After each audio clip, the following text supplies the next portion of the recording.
On termine cette semaine absolument incroyable dans le monde du catch par une petite review de SmackDown et notamment on va analyser un petit peu ce qui s'est passé avec Triple H qui s'en prend au Rock et on va également parler bien sûr des challengers potentiels à Seth Rollins qui se décideront dans le Elimination Chamber et on parlera également aussi un petit peu quand même de ce qui se passe du côté féminin avec Bayley et Io Sky qui peuvent peut-être être le main event de la nuit 1. En tout cas on en parle dans cette vidéo, on fait le point et on démarre directement avec la grosse storyline du moment, le gros morceau.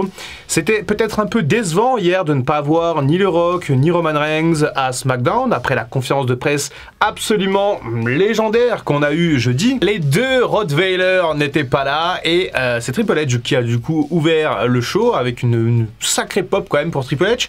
Une des premières choses que j'ai remarqué c'est que Triple H n'est plus uniquement appelé Triple H mais on a bel et bien aujourd'hui son nom, Paul Lévesque, qui est du coup indiqué. Donc est-ce que c'est peut-être pour démontrer au public que Triple H fait partie également peut-être du comité un peu de direction, même s'il est moins puissant que le Rock entre guillemets, on y reviendra. En tout cas Triple H lui il est au sommet presque de sa popularité et eh bien tout simplement il nous fait une promo un petit peu à charge contre le Rock. On est en train de bâtir la route de WrestleMania, une route en feu comme lui-même l'a dit, ça va aller dans tous les sens, ça on a bien pu s'en rendre compte cette semaine et donc du coup eh bien Triple H il va s'en prendre directement au Rock, il va d'abord faire des petites allusions, il va dire à un moment il y a certaines personnes qui feraient mieux de connaître leur rôle, know your role and shut you, ça c'est une des catchphrases du Rock bien entendu et globalement il explique que Triple H, enfin que c'est lui qui décide et du coup il a décidé Roman Reigns contre Cody Rhodes à WrestleMania, c'est le main event. Pour le moment, encore une fois, ça peut changer, il va se passer beaucoup de choses, mais globalement, Triple H, lui, il a décidé. Roman Reigns contre Cody Rhodes, c'est acté, malgré ce que le Rock peut penser, malgré ce que le Rock peut décider, et donc on part sur un conflit d'intérêts assez violent à la WWE. Alors bien sûr, tout ça, c'est du scénario, c'est peut-être... Alors il y a des gens qui pensent que c'était prédestiné de base, d'autres qui pensent que c'est un rétropédalage, d'autres qui pensent que la WWE est en train de travailler un peu au jour le jour pour créer une histoire folle. Je pense que la WWE il y a eu un problème au départ avec le Rock et Cody. Il y avait deux candidats pour un seul match à WrestleMania et ça a posé problème. C'est d'ailleurs pour ça sans doute que Cody Rhodes a fait cette promo où il dit je vais pas t'affronter à WrestleMania Roman Reigns, alors qu'une semaine avant il dit je te prends à WrestleMania, une semaine après il dit je te prends à WrestleMania et entre les deux il dit oh non finalement non, et pour le moment on n'a toujours pas d'explication par rapport à ça, donc je pense qu'il va vraiment falloir du côté de la WWE bosser sur ça également pour rendre Cody Rhodes le plus crédible possible. Bien, passons sur cette petite aparté que je viens de faire, restons-en à SmackDown, restons-en au conflit d'intérêts palpable entre Triple H et le Rock qui donc du coup se sert un petit peu de son nouveau rôle dans le conseil d'administration de TKO. Alors encore une fois, conseil d'administration, ça veut dire qu'il n'est pas booker, c'est pas lui qui décide des scénarios, dans la réalité je veux dire, hein, dans le kayfabe ça peut être un peu différent. Globalement le Rock il a une position de force médiatique on va dire pour le groupe TKO. Voilà, le Rock c'est quand même un gars hyper mainstream, hyper suivi sur les réseaux sociaux, c'est un peu une superstar finalement, tout le monde connaît le Rock, même ma grand-mère elle connaît le Rock, elle l'a déjà eu dans les films alors que pourtant elle a jamais regardé un match du Rock à la WWE. Et donc je pense que le Rock il a vraiment plutôt un rôle pas vraiment décisionnaire, mais son avis va compter. Mais le Rock c'est pas Vince McMahon non plus, alors certainement qu'il a négocié la clause comme quoi il serait à WrestleMania 40 pour être dans le conseil d'administration, peut-être, ça ne serait pas étonnant, mais globalement ça va s'arrêter là.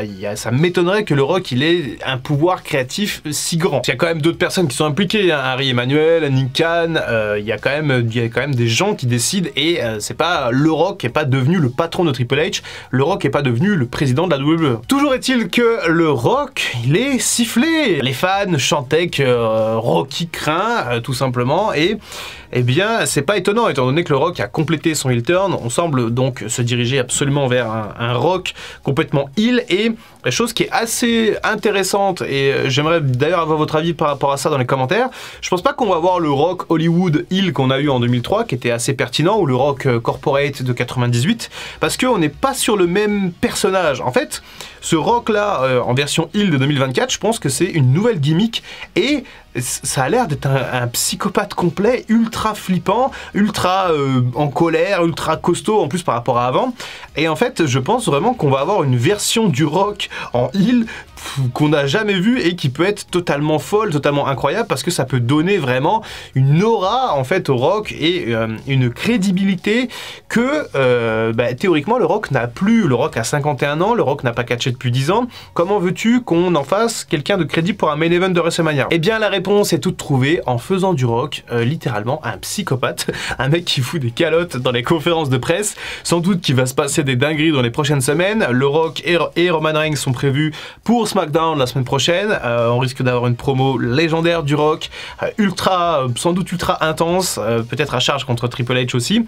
Et eh bien tout ça c'est extrêmement intéressant parce qu'on va se diriger vers une confrontation entre Bloodline versus Authority. Alors Authority c'était les heels à l'époque, mais aujourd'hui ça va être les face. Globalement ça va être Bloodline contre Team WWE, Team Cody, Triple H quoi. Seth Rollins sera peut-être également de la partie, c'est pour ça que j'attends avec impatience de regarder War mardi matin. Du coup on fera une petite review. Là je vais prendre quelques jours tranquille pour me reposer, arrêter de faire des vidéos parce que c'était quasiment tous les jours, mais globalement l'histoire va se raconter sur toutes les semaines et sur beaucoup d'épisodes. Parlons encore une fois de Seth Rollins. Hier j'ai fait la comparaison en expliquant que c'était la dernière pièce du puzzle de WrestleMania. Peut-être que Seth Rollins peut tirer son épingle du jeu en s'impliquant dans cette rivalité qui pour le moment n'a pas de nom, Authority contre Bloodline, en jouant un rôle justement de face. Ça peut mettre un peu les projecteurs sur lui parce que Rollins il va en avoir désespérément besoin, tellement cette rivalité pour le main event de WrestleMania, on va dire autour de Roman Reigns, est en train de prendre la totalité de l'espace médiatique. Mais justement, on va parler maintenant un petit peu de ce titre de championnat du monde poids lourd. On a appris donc du coup hier également lors de SmackDown que on allait organiser des matchs de qualification pour le Elimination Chamber. Le Elimination Chamber qui va désigner le challenger de Seth Rollins. J'aime bien la façon dont c'est créé, ça va générer de l'intérêt, ça va générer des clics, ça va générer des articles, on va discuter, on va parler de cet Elimination Chamber. C'est pas juste on va annoncer Randy Orton ou McIntyre ou Gunther, peu importe, directement contre Rollins. Là non, on va construire bien entendu avec le Elimination Chamber. On reprend un peu les bases de l'époque avec justement le challenger qui était le deuxième challenger à l'époque, pendant l'époque Catch Attack notamment, le deuxième challenger pour le deuxième titre après le Royal Rumble était désigné par le Elimination Chamber. On reprend un peu cette tradition et je dois dire que j'aime beaucoup ça. Concernant les matchs de qualification qu'on a eu, donc on a Drew McIntyre qui a battu AJ Styles et Randy Orton qui a battu Sami Zayn. Les deux matchs étaient très qualitatifs. On a eu des matchs de bonne qualité durant ce SmackDown, c'était vraiment très digeste. Petit aparté également sur le match par équipe entre Pete Dunne et Tyler Bate contre Johnny Gargano et Tommaso Ciampa, du coup, qui a accouché d'un très bon match de catch. En même temps, vu le talent des 4 mecs, c'est pas vraiment surprenant. Bref, restons-en à notre Elimination Chamber. Pour l'instant, McIntyre est qualifié, Randy Orton est qualifié. Potentiellement, on va rajouter LA Knight, on va rajouter Kevin Owens, on va rajouter peut-être Logan Paul pour avoir un match très qualitatif en Australie, aucun doute là-dessus. Mon favori pour le moment reste Drew McIntyre. Drew McIntyre qui en plus est le seul catcheur qui s'est approché au ring pendant que Triple H et les general managers étaient sur le ring. Et c'est le seul qui a fait une promo. McIntyre, je trouve pas assez piquant, pas assez...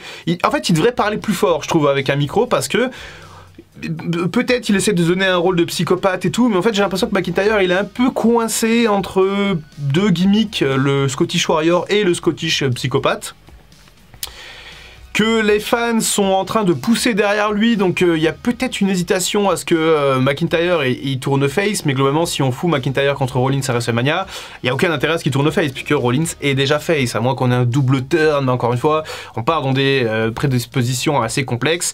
Pour le moment, mon choix c'est McIntyre contre Rollins. McIntyre le mérite, clairement, je pense qu'il a déjà re-signé avec la WWE, mais que ça ne s'est pas forcément su. J'ai pas vraiment d'idée par rapport à la finalité, je vois pas McIntyre gagner, en plus en tant que heel, même si il mérite d'avoir son titre face aux fans, autant le faire tourner face plus tard et justement le frustrer encore plus en le faisant perdre à WrestleMania. Ou alors le meilleur scénario, et je le dis depuis des semaines et des mois, c'est que Damian Priest il cash in dans ce match en fait et qu'il devienne champion du monde poids lourd à WrestleMania. Je crois vraiment que c'est ce qui va se passer parce que pour l'instant il se passe rien autour de la mallette et de Damian Priest. Ça fait des mois et des mois qu'on est en stand-by. Et je pense que Damian Priest va être champion à un moment donné, mais je pense juste qu'on va attendre WrestleMania pour le lancer véritablement, en faire un tremplin et ensuite créer toute une rivalité avec McIntyre, Rollins, CM Punk quand il va revenir autour de cette ceinture et redonner un peu d'intérêt parce que j'aime bien Seth Rollins, il n'y a pas de problème, mais je n'accroche pas avec son règne actuel. C'est un champion super combatif, super ce qu'on veut, mais j'arrive pas. Je sais que c'est le cas de beaucoup d'autres personnes. J'aimerais être content de ce règne, mais je n'arrive pas à être satisfait. Je crois que j'en demande plus de Seth Rollins, parce que Seth Rollins, c'est certes le numéro 2 de cette génération derrière Roman Reigns, mais justement, s'il est numéro 2, il faut qu'il soit encore meilleur, parce que pour le moment, Cody Rhodes, ça fait 2 ans qu'il est arrivé à la WWE, et les mois d'avant, il commençait à être blacklisté chez AEW, à être pas terrible dans la mid-card, et en 2 ans, même pas, Cody Rhodes, il a largement pris cette place de numéro 2 à la WWE derrière Roman Reigns, et de numéro 1 du côté de Raw, à la place de Rollins. Et ça, je suis vraiment désolé pour les fans de Seth Rollins. Dieu sait que j'en suis un des premiers dégoûtés, mais je crois que c'est à cause de sa gimmick à Seth Rollins en fait. Je fais vraiment un point sur Rollins parce que c'est un truc qui me tient à cœur, mais depuis 2015, on n'a jamais retrouvé le prime de Seth Rollins et mon Dieu, je trouve que c'est un gâchis terrible.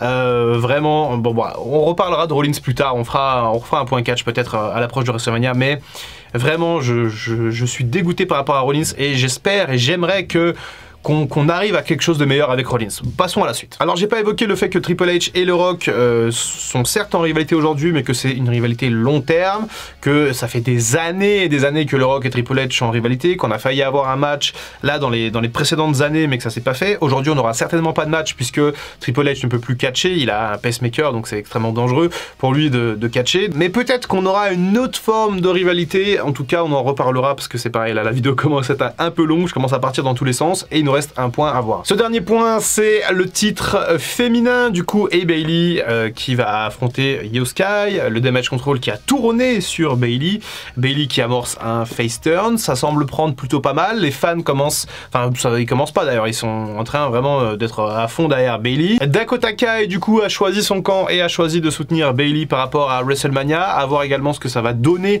dans le futur, est-ce qu'elle va retrahir Bayley, peut-être, et en tout cas, il va y avoir match possiblement pour le main event de la nuit 1 entre du coup la défense de Seth Rollins contre potentiellement McIntyre ou un autre et ce match entre Bayley et Io Sky. Je serais pas étonné qu'on ait Bayley contre Io Sky et qu'on ait un gros build-up par rapport à ce match parce que c'est le premier match de WrestleMania qui a été officialisé et je pense que Triple H a vraiment envie que justement la sauce prenne autour de ce match et que la route de WrestleMania soit vraiment intense du côté des femmes également.